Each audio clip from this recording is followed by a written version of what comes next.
Shalom saudara-saudara, bersyukur kita kepada Tuhan kalau kita boleh bersama untuk merenungi firman Tuhan. Mari kita berdoa. Tuhan, kami sungguh bersyukur kepadamu kalau hari ini ada kesempatan yang Tuhan berikan kepada kami untuk kami boleh bersama merenungkan firman Tuhan. Tolonglah kami Tuhan untuk dapat mengerti kebenaran firman-Mu dan firman-Mu menjadi tuntunan bagi hidup kami hari lepas hari. Di dalam nama Yesus kami berdoa dan mengucap syukur. Amin. Shalom saudaraku, hari ini kita akan merenungi firman Tuhan yang diambil dari Habakuk pasal yang ketiga ayat 17 sampai dengan ayat yang ke-19. Habakuk pasal yang ketiga ayat 17 sampai dengan ayat yang ke-19. Demikian firman Tuhan. Sekalipun pohon ara tidak berbunga, pohon anggur tidak berbuah, hasil pohon zaitun mengecewakan, sekalipun ladang-ladang tidak menghasilkan bahan makanan, kambing domba terhalau dari kurungan, dan tidak ada lembu sapi dalam kandang. Namun, aku akan bersorak-sorai di dalam Tuhan, beria-ria di dalam Allah yang menyelamatkan aku. Allah Tuhanku itu kekuatanku. Ia membuat kakiku seperti kaki rusa. Ia membiarkan aku berjejak di bukit-bukitku. Saudara-saudara, ketika perjalanan hidup kita tidak sesuai dengan harapan kita, bagaimana saudara menyikapi? Ada sebuah keluarga yang saya kenal, di mana belum lama ini mereka mengalami kesulitan ekonomi, ditambah dengan suaminya sakit, dan tentu ini sangat menyulitkan bagi mereka. Ada pepatah mengatakan sudah jatuh tertimpa tangga. Anaknya meminjam uang lewat pinjaman online tanpa diketahui oleh orang tuanya. Dan mereka mengalami kesulitan karena terus-menerus diteror. Sehingga mereka akhirnya harus menjual mobil mereka untuk membayari hutang-hutang pinjaman itu. Sudah, inilah satu situasi yang tidak nyaman yang dialami oleh mereka. Namun ada satu hal yang saya cukup salut dengan keluarga ini. Sekalipun kehidupan mereka tidak nyaman, ya, ekonomi tidak berjalan dengan baik, suami sakit dan terlibat pinjaman online, tetapi keluarga ini tetap menyerahkan segala sesuatu kepada Tuhan dan mereka berusaha untuk lebih dekat dengan Tuhan. Mereka bahkan belajar kebenaran firman, ikut di dalam pelayanan. Sudah, ketika kita menemukan hal-hal yang tidak sejalan dengan harapan kita di dalam hidup ini, ada dua hal yang bisa kita lakukan. Apakah kita mau menjauh daripada Tuhan, atau kita memilih untuk kita boleh lebih dekat kepada Tuhan? Surah Habakuk di pasal yang ketiga ayat 17 memberitahukan kepada kita bahwa Habakuk mengatakan bahwa sekalipun pohon ara tidak berbunga dan juga pohon anggur tidak berbuah, hasil pohon zaitun mengecewakan. Namun Habakuk memilih untuk lebih dekat kepada Tuhan. Saudara, pada waktu ada situasi yang tidak menyaman yang terjadi di dalam satu kehidupan kita, apa yang menjadi pilihan kita? Habakuk memilih untuk lebih bersandar kepada Tuhan. Sekalipun dia tidak mempunyai makanan, ya, yang merupakan kebutuhan yang terpenting di dalam kehidupan, ya, dikatakan bahwa pohon ara tidak berbuah, ya, tidak berbunga, dan pohon anggur tidak berbuah, ya. Saudara, ini menjadi satu situasi yang menyulitkan. Namun Habakuk mengajarkan kepada kita di dalam situasi yang tidak menguntungkan, apa yang menjadi pilihan kita. Apakah kita mau pilih lebih dekat dengan Tuhan ataukah kita pilih menjauh daripada Tuhan? Ketika kita memilih lebih dekat dengan Tuhan, tentu ada kekuatan yang lebih yang boleh kita rasakan. Tentu ada pimpinan yang lebih yang Tuhan boleh berikan. Semakin kita menjauh daripada Tuhan, semakin kita akan merasakan kesulitan demi kesulitan. Semakin kita akan merasakan tidak bahagia di dalam kehidupan kita. Oleh karena itu, saudara, ketika kita mengalami hal-hal yang tidak menyenangkan, hal-hal yang tidak kita sukai, pilihan ada pada saudara. Saudara mau memilih untuk lebih dekat kepada Tuhan, untuk lebih berserah kepada Tuhan, atau saudara pilih menjauh. Saudara, banyak teman-teman saya mengatakan pada waktu mereka mengalami pergumulan, pada waktu mereka tambah jauh daripada Tuhan, tambah mereka merasakan kesulitan, tambah mereka merasakan frustrasi. Tetapi ketika mereka kembali kepada Tuhan, mereka mengandalkan Tuhan, mereka merasakan ada ketenangan, ada hikmat-hikmat yang baru yang boleh timbul, ya, sehingga mereka dapat mengambil keputusan-keputusan yang lebih baik, keputusan-keputusan yang lebih bijaksana, sehingga membuat hidup mereka menjadi lebih baik. Saudaraku yang kasih di dalam Tuhan, hidup kita terkadang tidak sesuai dengan harapan kita.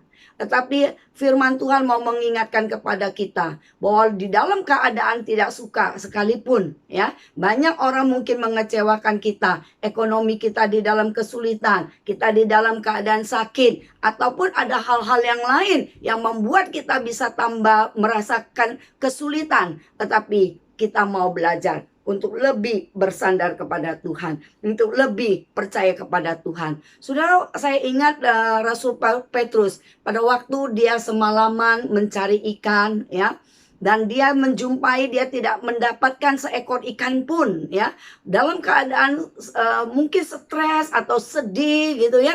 Tetapi pada waktu itu luar biasa, Tuhan memperhatikan segala keberadaan daripada Petrus. Pada waktu itu Tuhan meminta dia untuk menebarkan jalannya. Saudara, Petrus adalah seorang yang berpengalaman di dalam menangkap ikan. Kalau sepanjang malam dia tidak menemukan ikan yang ada, yang nyangkut di jalannya, apalagi sekarang sudah hari siang. Tapi saudara, karena Kristus Tuhan yang meminta dia untuk menebarkan jala, dan dia menebarkan. Apa yang terjadi saudara? Waktu dia menebarkan jala itu, dia menangkap ikan yang begitu banyak. Sampai-sampai jalannya hampir robek. Saudaraku, demikian juga di dalam kehidupan kita. Ketika kita merasakan ada jalan buntu, mengapa kita tidak bersandar kepada Tuhan? Mengapa kita tidak menyerahkan seluruh beban hidup kita kepada Tuhan? Percayalah bahwa Tuhan tidak pernah membiarkan kita. Roma 9 ayat 16 juga mengingatkan kepada kita. Jadi hal ini tidak bergantung pada kehendak orang atau usaha orang, tapi kepada kemurahan hati Allah. Sudah di dalam hidup kita, kita tidak bisa bergantung kepada diri kita sendiri. Kita juga tidak bisa bergantung kepada diri orang lain, tetapi kita bisa bergantung kepada kemurahan Tuhan. Kemurahan Tuhanlah yang akan menolong kita. Kemurahan Tuhanlah yang akan menghantar kita selangkah demi selangkah menuju ke arah yang lebih baik. Saudaraku yang kasih di dalam Tuhan, waktu kita menikmati kemurahan Tuhan, menikmati kebaikan Tuhan, sekalipun pada saat-saat tertentu kita merasakan kenapa hidup seperti demikian, kenapa seperti jalannya buntu. Saudara, waktu kita menemukan atau kita merasakan sebagaimana bahwa jalan buntu, sesungguhnya belum tentu itu buntu. Saudara, apa yang menjadi pemikiran kita? Terkadang yang kita pikirkan hanya begitu pendek saja. Sebenarnya ada jalan yang Tuhan mau buka kepada kita, tetapi Tuhan meminta kita untuk menunggu waktunya Tuhan. Sabarkah kita menunggu waktunya Tuhan? Kalau kita sabar menunggu waktunya Tuhan, maka Tuhan akan melakukan hal yang ajaib yang tidak dapat kita mengerti. Saudaraku yang kasih di dalam Tuhan, Habakuk tidak menggantungkan hidupnya kepada situasi yang di luar, ya, tapi Habakuk menggantungkan hidupnya di dalam pengarahan mata yang tertuju, mata iman yang hanya kepada Tuhan. Maka dia katakan sekalipun tidak ada makanan ya, sekalipun tidak kambing domba itu tidak ada di dalam kandang yang mencerminkan tidak ada makanan, namun dia tetap mau bersorak-sorak, dia tetap mau bersukacita. Saudara, letak sukacita itu tidak pada situasi yang di luar, tetapi letak sukacita kita itu ada di dalam ya. Maka Rasul Paulus mengingatkan kepada kita di Filipi, dikatakan bersukacitalah senantiasa. Apa artinya? Artinya kita bersukacita dalam segala keadaan, baik dalam keadaan yang menyenangkan maupun dalam keadaan yang tidak menyenangkan. Kita pun harus bersukacita. Kita tidak boleh hanya mau menerima hal-hal yang baik, hal-hal yang menyenangkan, hal-hal yang menguntungkan, tetapi ketika kita diperhadapkan pada situasi yang tidak nyaman, kita marah-marah kepada Tuhan. Saudara, firman Tuhan mau memberitahukan kepada kita bahwa Habakuk mau mengatakan kepada kita untuk menaruh pengharapan hanya kepada Tuhan. Jangan pernah tawar hati walaupun kondisi yang kita temui tidak sesuai dengan harapan kita. Walaupun kondisi hidup kita tidak menyenangkan, kita berada di dalam sakit penyakit, kita berada di dalam satu ekonomi yang kurang menguntungkan, tetapi maukah kita bahwa di dalam situasi yang tidak nyaman sekalipun, kita tetap mau menyerahkan setiap kondisi kita kepada Tuhan. Karena di ayat yang 19 mengingatkan kepada kita bahwa Tuhan adalah sumber kekuatan ya. Tuhan yang diyakini oleh Habakuk adalah Tuhan yang tidak pernah meninggalkannya ya. Walaupun kelihatannya seolah-olah ya, sepertinya Tuhan diam terhadap pergumulan kita yang begitu berat. Apakah seperti demikian? Tidak, saudaraku. Tuhan adalah Allah yang Immanuel. Dia adalah Allah yang senantiasa menyertai. Dia tidak pernah membiarkan kita. Walaupun kita merasakan seperti kita seorang diri ya, tetapi sebenarnya kita tidak pernah seorang diri. Allah yang Immanuel adalah Allah yang selalu beserta dengan kita. Saudara, namun kita lebih sering mengandalkan apa? Mengandalkan kita punya perasaan. Karena perasaan kita itu belum tentu benar. Tetapi kita harus menggantungkan harapan kita bukan kepada perasaan kita, tetapi kita menggantungkan pengharapan kita hanya kepada Tuhan. Di dalam berbagai situasi yang tidak nyaman, kita tetap percaya ada Tuhan Immanuel yang selalu menyertai. Saya ingat dengan sebuah kesaksian yang disampaikan oleh seorang pendeta, yaitu yang bercerita tentang seorang tokoh yang bernama Harry Priongo. Harry Priongo ini adalah seorang pencipta lagu. Yang lalu dia adalah seorang pelukis yang melukis gambar yang untuk iklan ya pada zaman dulu itu ya, waktu komputer belum begitu sehebat sekarang ya. Banyak orang kalau mau buat iklan ya, iklan film atau apa, nama Pak Heri ini adalah orang yang sangat pintar untuk membuat gambar iklannya sangat bagus. Saudara, dia punya penghasilan yang cukup banyak dan dia cukup terkenal, saudara. Namun suatu hari Tuhan izinkan dia sakit. Untuk memegang kuas pun dia tidak mampu ya. Untuk menarik garis lurus pun dia tidak mampu. Ternyata Pak Harry Priongo ini menderita sakit Parkinson. Saudara, pada waktu itu dia merasakan, wah sedih sekali.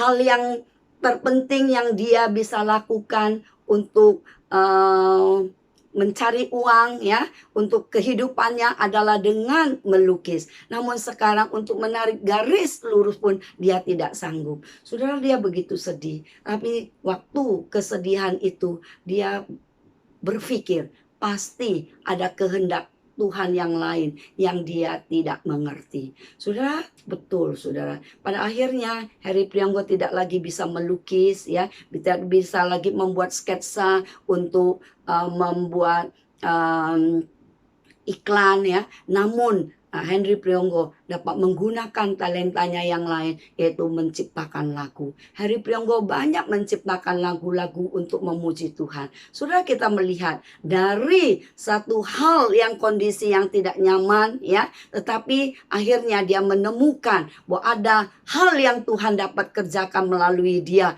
Dia dapat menciptakan banyak lagu-lagu rohani yang untuk bisa kita memuji Tuhan. Salah satu pujian yang saya ingat adalah yang lagu bahwa ada tangan Tuhan selalu merendah, suatu karya yang agung mulia. Itu salah satu karyanya. Saudara, bahwa tangan Tuhan itu selalu merendah. Dia merendah akan kehidupan kita. Sesaat mungkin kita merasa bahwa kok seperti demikian, ya.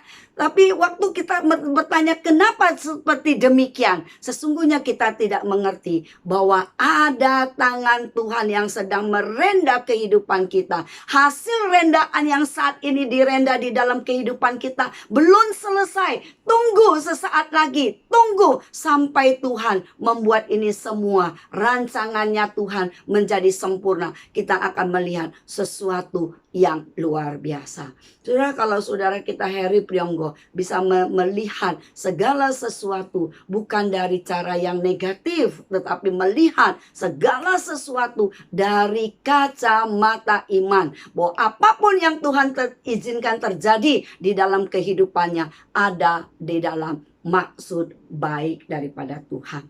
Saudara, ada ayat yang terakhir dikatakan demikian. Allah, ayat yang ke-19, Allah Tuhanku itu kekuatanku. Ia membuat kakiku seperti kaki rusa. Saudara, kaki rusa adalah kaki yang begitu kuat untuk berlari, berlompat, untuk naik ke bukit-bukit, ya, untuk ke bukit yang terjal sekalipun. Kaki rusa adalah kaki yang kuat. Demikianlah Tuhan mengatakan bahwa Allah Tuhanku itu adalah kekuatan, dan Dia akan membuat kaki kita kuat seperti kakinya rusa. Saudara, saudara, pergumulan boleh ada, kesulitan boleh ada, segala bentuk hal-hal yang tidak nyaman boleh ada di dalam kehidupan kita. Tetapi percayalah, Allah Tuhan itu adalah kekuatan. Dia akan membuatkan kaki kita kuat.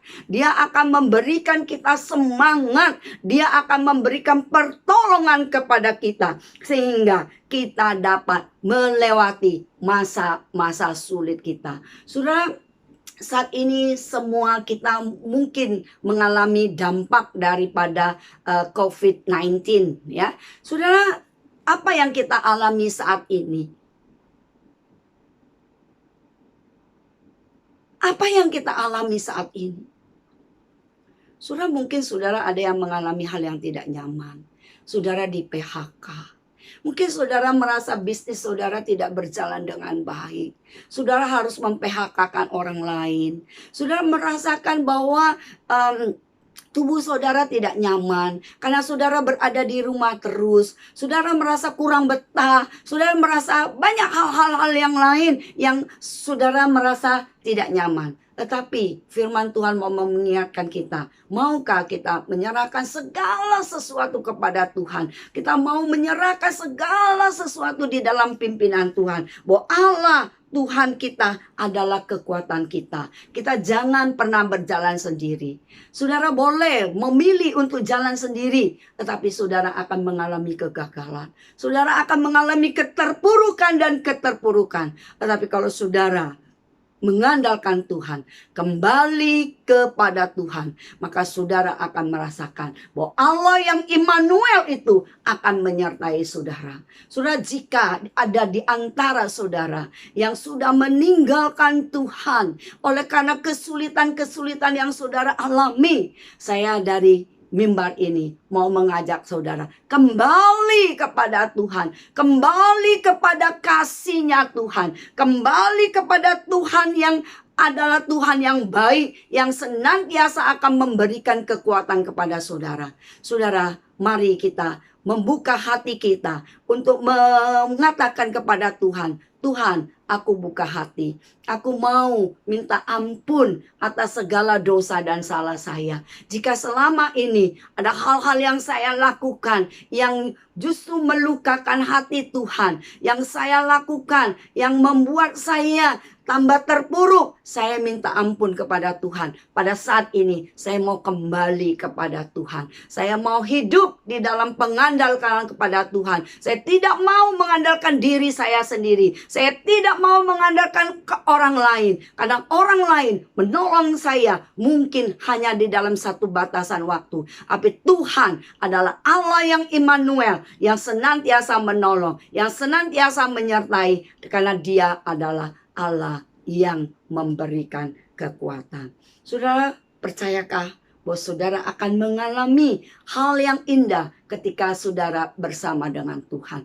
Percayalah, apapun yang terjadi di dalam kehidupan kita ada di dalam izin Tuhan. Tuhan adalah Tuhan yang berdaulat. Tuhan adalah Tuhan yang maha baik. Tuhan adalah Tuhan yang pemurah. Tuhan adalah Tuhan yang maha pemberi. Jika Dia belum memberi kepada kita saat kita mau, bersabarlah.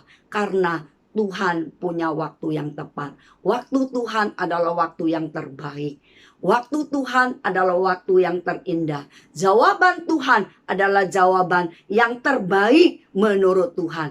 Walaupun menurut kita kurang baik, tetapi apa yang menurut Tuhan baik, itu pasti baik adanya. Tapi apa yang menurut manusia baik, belum tentu itu baik adanya. Karena kita tidak mengerti akan seluruh keberadaan kita. Tapi pencipta kita, Yesus Tuhan, sangat mengerti akan seluruh keberadaan kita. Mari kita menyerahkan hidup kita dan percaya penuh bahwa Tuhan Allah kita adalah Allah yang Immanuel, yang menyertai kita selangkah demi selangkah. Sekalipun kita menjalani masa-masa ke depan ini seperti apa, kita tidak tahu. Tetapi maukah kita dengan langkah iman percaya bahwa Tuhan Yesus adalah Tuhan Juru Selamat. Tuhan Yesus adalah Allah yang Immanuel, yang senantiasa akan menyertai kita dari saat ini sampai Tuhan datang kembali. Mari kita berdoa. Saudara, saya tidak tahu apa yang menjadi pergumulan saudara. Tapi saudara boleh membawa setiap pergumulan saudara kepada Tuhan. Jika saudara merasa begitu lemah, sakit penyakit merongrong hidupmu, percaya Tuhan akan menolongmu, memberikan kekuatan kepadamu.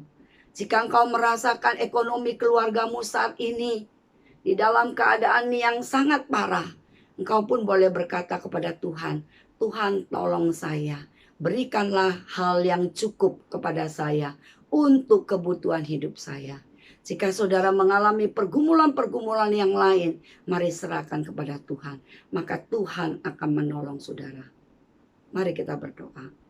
Tuhan Bapa di dalam surga, kami bersyukur untuk firman Tuhan yang mengingatkan kami melalui kitab Habakuk. Di dalam situasi yang tidak nyaman, Habakuk memilih untuk lebih dekat kepada Tuhan. Di dalam situasi yang tidak nyaman, Habakuk mau tetap bersukacita dan bersorak-sorak di dalam Tuhan. Habakuk memilih meletakkan sukacitanya bukan kepada hal-hal yang sifatnya sementara, tapi Habakuk menempatkan segala sesuatu dari pandangan Tuhan yang Maha Tahu. Tuhan ajar kami. Saat ini kami mempunyai pergumulan-pergumulan. Ada di antara kami ada pergumulan ekonomi, pergumulan akan sakit penyakit, dan pergumulan hal-hal yang lain. Mari Tuhan, Engkau hampiri kami, Engkau tolong kami, berikan kekuatan sehingga kami dapat kuat di dalam menghadapi masa-masa yang sulit ini. Kami percaya Engkau adalah Allah yang Immanuel, Engkau adalah Allah yang luar biasa, Engkau adalah Allah yang murah hati, maka Engkau akan menolong kami. Ketika kami berseru kepadamu, Tuhan tolong kami, ampuni kami. Jika selama ini ada sungut-sungut yang datangnya dari mulut kami mohon pengampunanmu. Dan biarlah pengampunan Tuhan, Tuhan berikan kepada kami, sehingga kami mulai saat ini belajar untuk terus hanya berharap kepada Tuhan saja. Terima kasih Tuhan, di dalam nama Yesus kami berdoa dan mengucap syukur. Amin.